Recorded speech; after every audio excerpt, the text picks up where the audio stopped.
Ahead on Inside HCSO, soaking up some training in water safety. A K9 plus a helicopter equals gotcha. And a case from the What Was He Thinking file.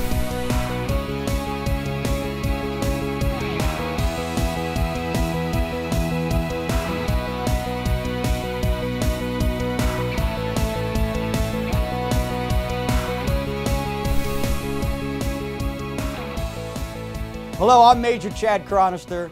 Ready, set, let's go inside HCSO. Occasionally, deputies don't have to look far to catch a suspect, and sometimes they even walk right up and introduce themselves. Deputy Jason Lowe gives us the story. So I was working off duty at the tax collector's office, which is essentially a DMV on Falkenberg Road, and I had a gentleman come in who initially went to the counter and wanted to get a replacement driver's license. And anytime somebody gets a replacement driver's license or ID card, they have to pay a $30 fee. However, the clerk told him that if he had a report stating that it was stolen, that the fee would be waived. So then he came over to my station and told me that he wanted to report his vehicle being broken into over the weekend. So I asked him some more questions, and we went outside to take a look at his vehicle. I looked at the window that he said was broken into. It didn't really look like it had been broken into. As he opened up the doors, I got the overpowering odor of marijuana coming from the vehicle. So at that point, I looked down at the driver door panel and saw a bag of marijuana sitting there. I showed him the bag of marijuana that I found, and he immediately stated that it was his. And he told me that there was more in the car, so I continued searching and found another large bag about this big of marijuana. He was charged with felony possession of marijuana as well as drug paraphernalia from the scale that was in the vehicle, and he also admitted post Miranda that he made up the entire incident about the vehicle being broken into, so he was also charged with filing a false police report. The $30 replacement fee ended up turning into a $3,000 bail for him at the jail. We all know about those pesky pocket dials on cell phones. They can be embarrassing. Sometimes, just sometimes, they can even earn you a trip to jail. 911, what is your emergency? Hello, 911. Hello? Well, I received the 911 hang up, and in the comment of the call, it said that there was faint music playing in the background. The phone came from an 863 area code. I knew that it had to be a cell phone. The address hit to an apartment complex building, but it gave no apartment. As I was driving into the complex, I noticed a white Cadillac DeVille, and as I was driving by, I input the tag into my computer, and I noticed that it was a stolen motor vehicle. I then asked for a backup, and I went and made contact with the driver, just started to engage him in pretty casual conversation. During the course of my investigation with him, he realized that he is the one that called 911, and once he realized that he was the one that called 911, he cursed a little bit and apologized, and once my backup arrived, we then removed him from the vehicle, and we were able to successfully arrest him without incident.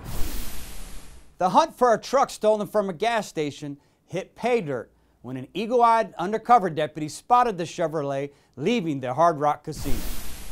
The truck made its way toward Plant City with the deputy keeping a close eye on it. We also had one of our helicopters watching from above. As other deputies moved in to make the arrest, the two suspects in the truck ran for the woods. Into a driveway or into a field. But the thick scrub and brush was no match for the chopper's infrared camera or for the skills of K9 Deuce and his partner, Deputy Charlie Perdomo. As the camera locked in on the glow of the suspect's body heat in the woods, the pilots gave directions. Here comes Deuce, case closed. Please take a close look at this compilation of convenience store security videos.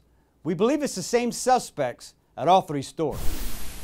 The two bandits always concealed their faces before smashing the front doors or removing the locks. The burglaries occurred at a Chevron on Fowler Avenue, a Sunoco on US Highway 301, and a Citgo on Armenia Avenue. The goal was always the same: get to the cash register and take the money. We would appreciate any information you may have about this pair. Give us a telephone call or send us an anonymous tip. Every recruit at HCSO spends hours in the water, but it's no day at the beach. It's about surviving and saving lives. Check it out. Good.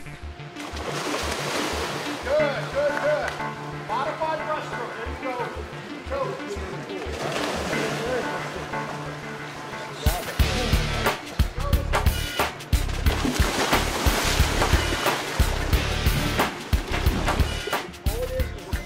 important that we get the new recruits out here to get them accustomed to the water. Since Hillsborough County is surrounded by water, their chances of encountering a waterborne incident on their, on their patrol is highly likely. So just get them in the water, comfortable.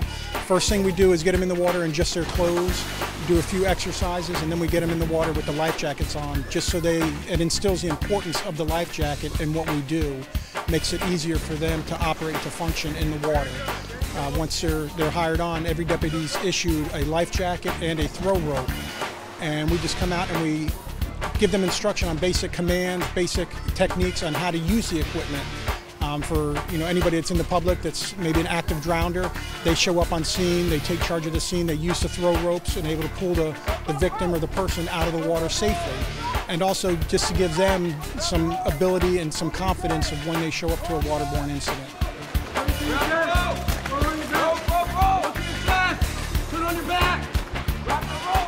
A little bit of what we do for the platform drop is just an entry into water from an elevated position.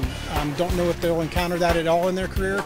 And also it's twofold, also to get them out of their comfort zone, get their adrenaline pumping, their adrenaline going, and to listen to basic commands, to still be able to do and to function properly in an incident like that, in a situation like that, when they're uncomfortable, not in their element, but yet still listen, still be able to function, still be able to do their tasks and perform it. And once they hit the water, the last thing they do is give the sign for that they're okay. And it's nice that Brandon, the swim club here, is able to let us use the 5-meter platform with the dive well, so that we can do the swimming and the water safety and all the classes that we need to do. Another technique we teach them is the cold water survival technique, where if they're in the water, and this is also in their personal life, if they're in the water and they end up in the water for a long period of time, just a cold water technique that they can learn to keep themselves warm, keep their body core warm for that extended period of time, and that might save their life as well. The general purpose of this class is to keep the deputies safe, to have them go home at night, to get them comfortable around the water and confident around the water, but also let them know that the safety equipment the sheriff provides them with the life jacket and the throw rope, they know how to use it, they know how to properly use it. They can use that as basically another tool on their belt to do their job and to be confident in doing their job. Want to know more about HCSO? It's easy. Just check out our website and follow us on Facebook and on Twitter. That'll do it for another episode of Inside HCSO. Make sure you check back soon for the next one. Till then, stay safe, Hillsborough County.